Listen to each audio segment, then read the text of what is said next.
말씀을 통해서 오늘 부활절을 통해서 그는 살아나셨느니라는 말씀을 통하여 잠시 은혜를 받기를 원합니다. 우리 성경에 보면 예수님의 생애에서 뚜렷하게 말씀하는 것이 신약에서 마태복음, 마가복음, 누가복음, 요한복음의 말씀이라고 말을 할 수 있습니다. 우리는 이 복음서를 일러서 사복음서라고 말씀을 하고 있습니다. 이 사복음서에는 시작부터 끝까지 예수님의 이와 같이 탄생 혹은 예수님의 부활의 사건을 다루고 있음을 볼 수가 있습니다. 마태복음에는 유대인의 왕으로 오신 예수를 말씀을 하시는데 그는 아브라함과 다윗의 자손 예수 그리스도의 세계라고 이와 같이 서론을 말씀하시면서 이와 같이 족보에 대해서 아브라함과 다윗의 자손이라고 하시면서 예수님을 말씀하고 또 그의 사역에 대해서 말씀을 하고 있습니다. 그런데 마가복음에서는 바로 인자가 이 세상에 온 것은 섬김을 받으려 온 것이 아니라 도리어 섬기려 왔다 하심으로써 이 마가복음에는 종으로서 예수님을 비유하고 있습니다. 그래서 이 마가복음에는 첫 시작이 족보로 나타나지 않습니다. 족보가 없습니다. 왜?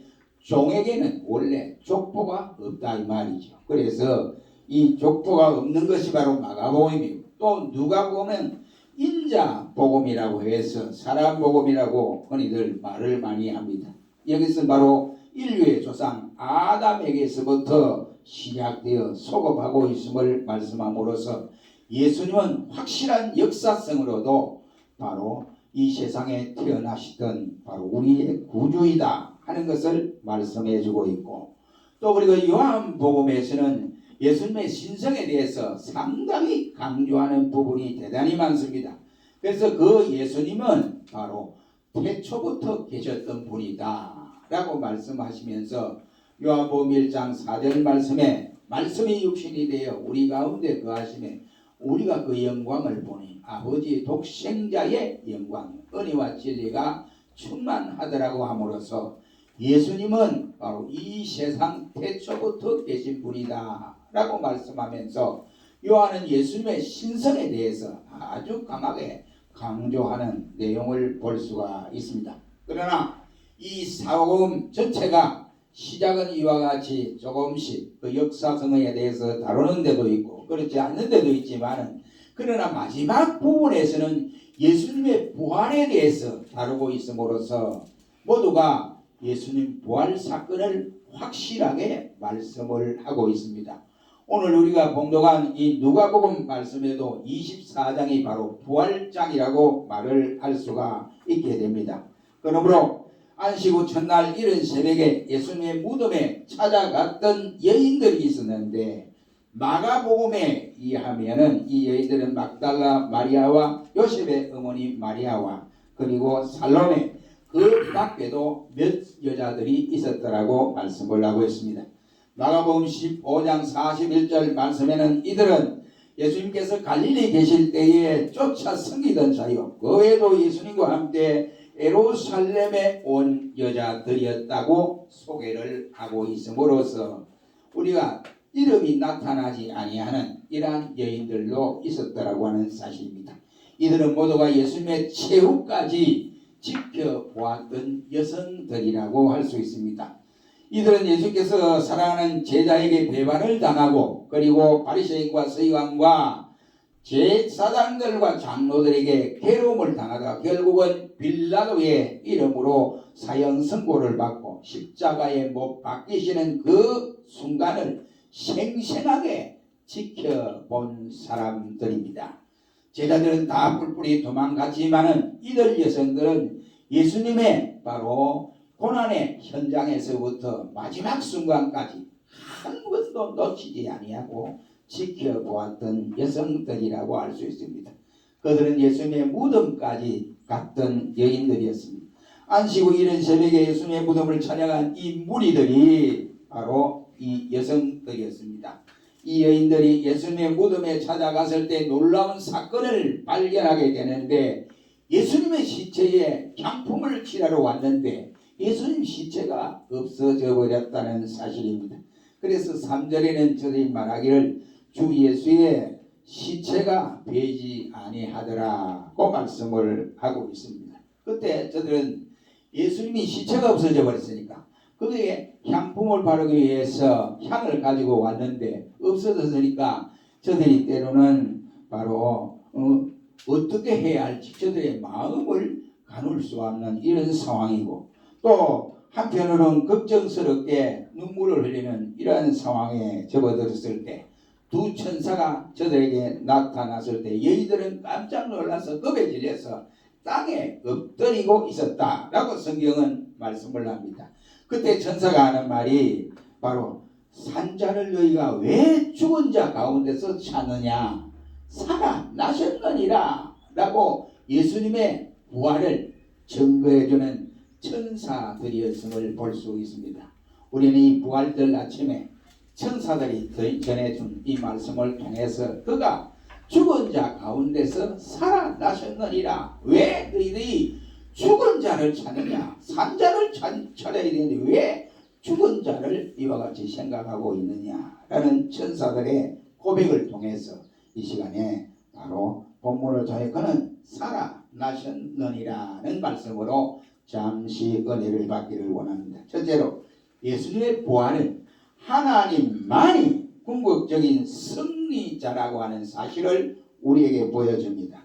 예수님이 태어날 때부터 사단은 가진 수단과 방법을 가리지 아니하고 예수님을 죽이려고 했습니다. 사단은 아기 예수를 죽이려고 헤롯을 이와 같이 재촉해서 결국은 헤롯을 통해서 베들레헴에 사는 남자 아이들 2살배기 이하를 다 죽이도록 하는 이 비극의 역사가 일어나게 되었습니다. 예수님의 공생애에도 보면 바로 광야에서 40일 금식 기도를 할 때 사단이 세 가지 문제를 놓고 예수님을 넘어뜨리려고 시험을 했으나 실패를 하고 말았습니다. 이 모든 계획이 수포로 돌아가자 사단은 바로 예수님의 제자인 가룟 유다를 이와 같이 붙들어서 유다를 통해서 예수님을 배반하게 하는 이러한 일들이 있었습니다. 당시에 믿음에 열심히 했던 자랑했던 바리새인 그리고 사두개인 대제사장 서기관 등을 이용해서 허위한 모략으로 백성들을 선동하기도 했고, 그리고 사단은 빌라도를 협박해서 예수님을 십자가에 못 박도록 이렇게 만들었습니다. 죽은 것을 확인하기 위해서 옆구리에 창으로 이와 찔러서 물과 피를 다 쏟게 해서 죽음을 이와 같이 확인하는 작업까지 하고, 예수님은 무덤에 장사 지낸 바 되었지만은, 그리고 그렇게 끝나는 것이 아니고 그 앞에다가 큰 돌을 놓고 이와 같이 막아놓고 임봉을 하여 그 앞에 군사들을 지키도록 했습니다. 사단은 이제야 마음을 놓고 이제 상황이 끝났다 하고 이렇게 미소를 지었는지 모르지만은, 그러나 하나님은 절대로 그렇지 않습니다. 왜? 하나님은 불의의 세력이 바로 이와 같이 하고 있는 모습을 보고 그냥 보고 계시지 않으셨다 이 말입니다. 비진리가 진리를 짓밟고 그냥 이 모습으로 내버려 두지 아니했다, 이라는 말씀이 되겠습니다. 굳게 닫힌 돌문이 부활에 막을 수가 없었고, 그리고 무덤을 지키는 군사들이 하나님의 능력을 보고는 부들부들 떨고 다 도망을 가는 이러한 상황에 일어났습니다. 진실로 하나님의 승리요 정의의 승리라고 할 수가 있습니다. 예수님의 부활은 예수님만이 최후의 승리자이요 바로 완성자이심을 보여줍니다. 물질은 절대로 영혼을 이기지 못하지요. 그리고 시간은 영혼을 단절하려야 단절할 수가 없으며 유한은 무한에 삼키우게 되는 것입니다. 피조물은 창조주의 주권을 벗어나지 못하고 인간은 하나님을 이기지 못하고 죽음은 하나님의 능력 앞에 무력할 수밖에 없었던 것입니다. 사단과 모든 인간이 총동원하여 예수님을 죽이려고 온갖 방법과 수단을 썼지만은 생명의 주님을 저들은 이기지를 못했습니다. 모든 세력이 예수님의 무덤에 이와 같이 묻어버렸으나 주님은 그 무덤에서 썩지 아니했습니다. 피조물은 창조주의 주권을 벗어나지 못하면 인간은 하나님을 이기지 못하고 바로 이 죽음은 하나님의 능력 안에 무력하게 될 밖에 없었습니다. 니체는 말하기를 하나님은 죽었다 이렇게 말을 합니다. 그러나 그는 하나님을 무덤 속에서 찾았기 때문에 죽은 줄로 생각했습니다. 그는 죽은 자 중에 하나님을 찾았습니다. 그리고 그는 송장들 중에 하나님을 찾았기 때문에 하나님은 죽었다라고 이렇게 말을 한 것입니다. 오늘 본 말씀에 어찌하여 산자를 죽은 자 가운데서 찾느냐 여기 계시지 않고 살아나셨느니라고 하는 이 말씀은 하나님만이 최후의 승리자인 것을 증거해 주는 말씀입니다. 예수님의 부활은 하나님의 승리인 것을 확인시켜 주고 있습니다. 두 번째는 6절 말씀에 보면 여기 계시지 않고 살아나셨느니라고 함으로써 예수님의 부활은 생명의 승리임을 증거해 주는 말씀입니다. 예수님의 시체는 요셉의 동산에 있는 무덤에 있지 않았다는 말입니다. 이 말은 죽음이 인생의 마지막이 아니라 죽음 이후에 새 삶이 있음을 우리에게 알려주는 내용입니다. 고린도전서 15장 13절에 바울은 말하기를 만약 죽은 자의 부활이 없었다고 한다면 그리스도도 다시 살지 못하였으리라고 말씀을 하고 또한 고린도전서 15장 20절에 바울은 그러나 이제 그리스도께서 죽은 자 가운데서 다시 살아 잠자는 자들의 첫 열매가 되셨도다 라고 했습니다. 여기 첫 열매가 됐다 이 말은 바로 의미심장한 내용이라고 할 수 있습니다. 왜냐하면 열매를 보아서 나무를 안다고 예수님 자신이 말씀을 했고 너희가 가시나무에서 포도를 따겠느냐라고 말씀을 하면서 엉겅기에서 무화과 열매를 딸 수가 없다고 말씀을 했습니다. 좋은 나무가 나쁜 열매를 맺을 수가 없고 나쁜 나무가 좋은 열매를 맺을 수 없다고 말씀을 했습니다. 그런데 예수 그리스도는 부활의 첫 열매가 되셨다고 바울은 말하고 있습니다. 예수님은 부활의 바로 예수 안에서 죽은 자가 다 예수님처럼 부활할 것을 우리에게 보여주는 내용이라고 할 수 있습니다. 여러분, 우리는 부활의 첫 열매이신 예수님처럼 확실하게 우리도 똑같이 부활할 것을 확신하시기를 주의 이름으로 축원합니다. 아멘. 사람들은 왜 죽음을 두려워합니까? 바로 이 새 생명, 삶이 우리에게 있다는 것을 모르기 때문에 그런 겁니다. 그래서 죽음 앞에 두려워하고 죽음 앞에 배신을 하고 죽음 앞에 비겁해지고 이 죽음 앞에 이와 같이 모든 일들을 합니다. 살려준다고 한다면 방법과 수단을 가리지 아니하고 이와 같이 하려고 합니다. 죽음이 왜 그랬습니까? 두렵기 때문에 그런 것이 아니겠습니까? 그러나 생명의 주 예수님은 죽음을 앞두고 말하기를 너희는 마음에 근심하지 말아라. 하나님을 믿으니 또 나를 믿으라. 고 말씀해 주었습니다. 왜냐?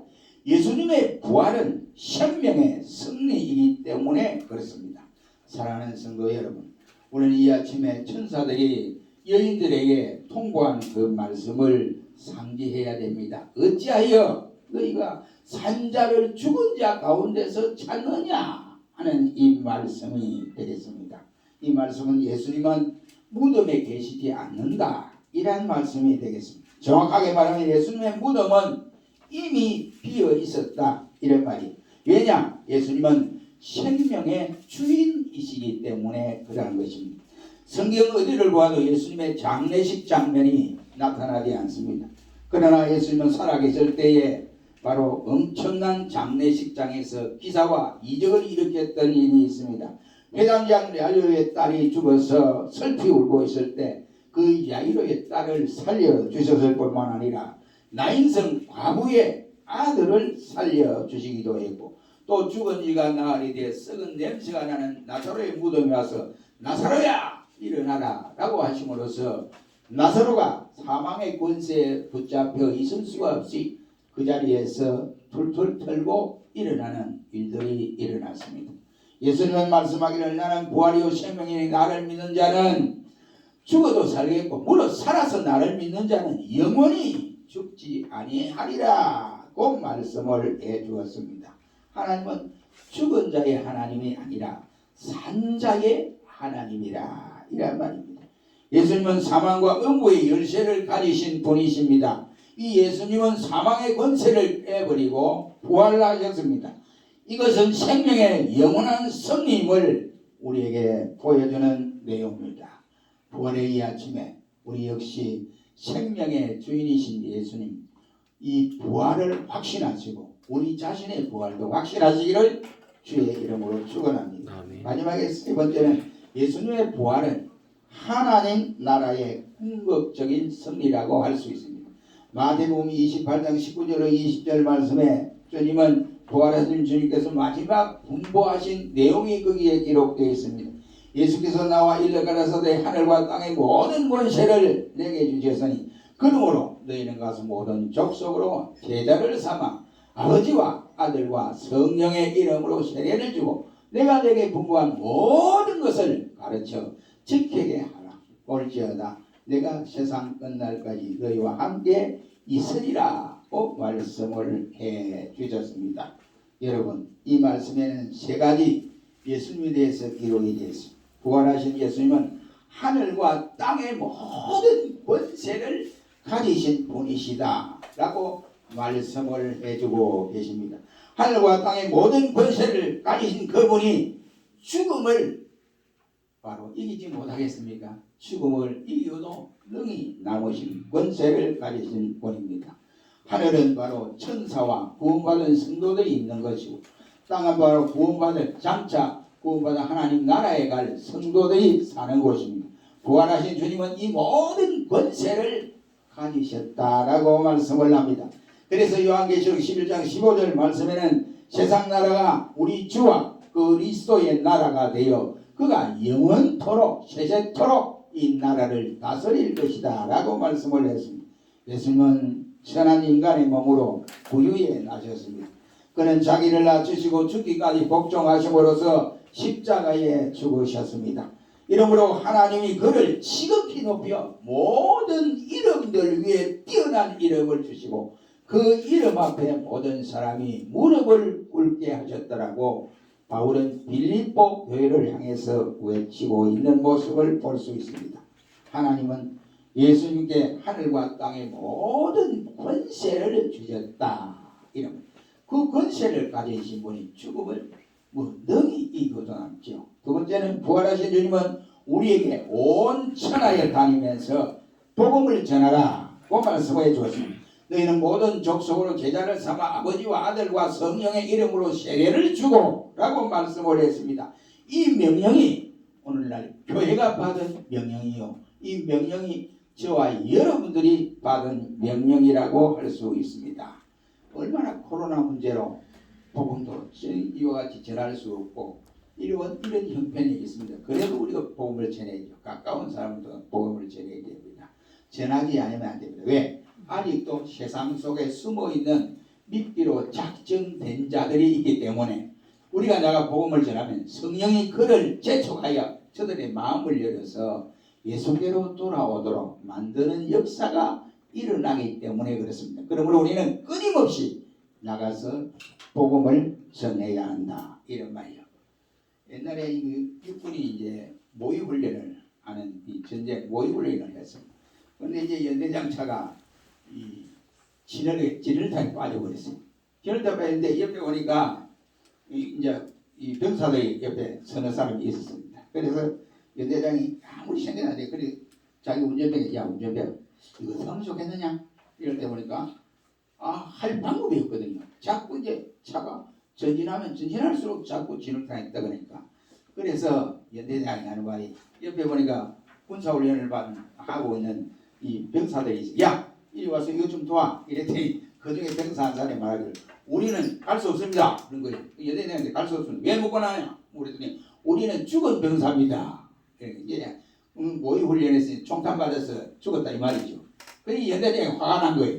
화가 나서 운전병이 말해 야 운전병 저 죽은 시체 가져와 끌고 와서 차 밑에 집어넣어서 안 빠지도록 그 쳐봐 이랬더니 병사들이 아무 말도 못하고 이와 같이 있었다는 실제적인 이야기가 있습니다. 여러분, 오늘날 교회 속에도 예수님의 부활을 확신하지 못하는 신자들이 있습니다. 이게 큰일 난 일이에요. 그러니 교회 왔다 갔다 한다고 되는 게 아니고 예수님의 부활을 확신해야 되고 그 부활이 곧 나의 부활이라고 하는 이 확신을 가져야 된다 이 말이죠. 세 번째는 부활하신 주님은 세상 끝날까지 항상 우리와 함께 하겠다라고 했습니다. 아무에게나 함께 하는 것이 아니고 주님은 말하기를 위대한 주님의 명령을 받고 실행하는 자에게 주님은 영원토록 함께 하겠다고 약속을 했습니다. 그리고 우리는 이 부활의 아침에 주님이 분명한 것을 바로 지키는 제자를 삼고 그리고 세례를 주고 가르치는 이 분부를 따라서 바로 이 부활은 곧 하나님 자신의 승리요 생명이 되시는 예수님 자신의 승리요 또한 이 부활은 하나님 나라의 승리인 것을 확신하고 예수님만이 부활한 것 끝나는 것이 아니라 예수님처럼 나도 부활한다고 하는 이 확신을 가지고 살아가는 우리 모두가 되시기를 주의 이름으로 축원합니다. 기도하겠습니다. 전능하신 하나님